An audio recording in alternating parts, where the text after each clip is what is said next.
Senator Lindsey Graham joins us. Good evening, sir. Good evening. Your response to the letter that the ambassador sent to the president, it's about 3 or 4 paragraphs, but she essentially accuses those who criticize her of politicizing it and that causing an irresponsible distraction. You've been one of her critics, so are you politicizing it, and are you causing an irresponsible distraction? I think the problem here is that she went on national television 5 days after the attack that killed 4 Americans and told a story that's just not based on any reality that I've seen. And she told a political story 3 weeks before the election.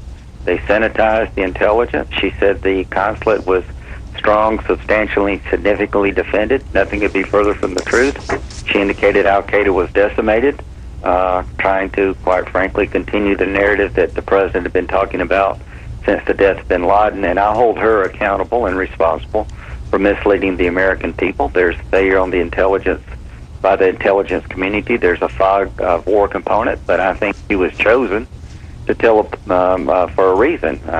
If she didn't know anything about Benghazi, as the president indicated, why did they pick her? I thought she was the most politically compliant person they could find, and the story she told doesn't withstand scrutiny.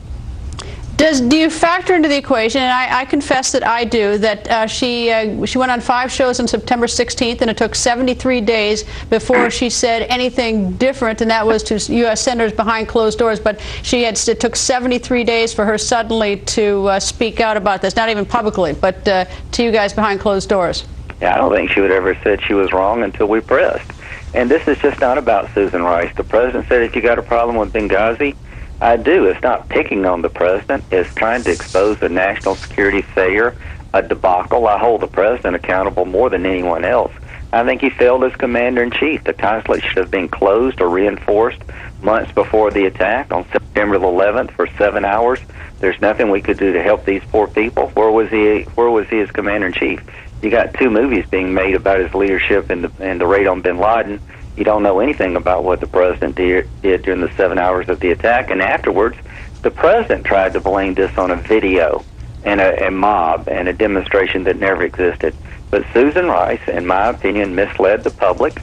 And there are other problems with her time and politics and the national foreign affairs arena.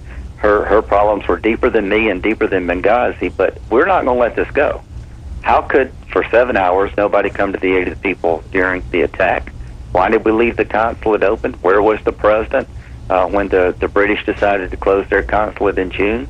And afterwards, how did the intelligence get so screwed up, for lack of a better word? So we're going to keep pressing this so we can learn from it, not have it happen again. Senator, thank you, sir. Thank you.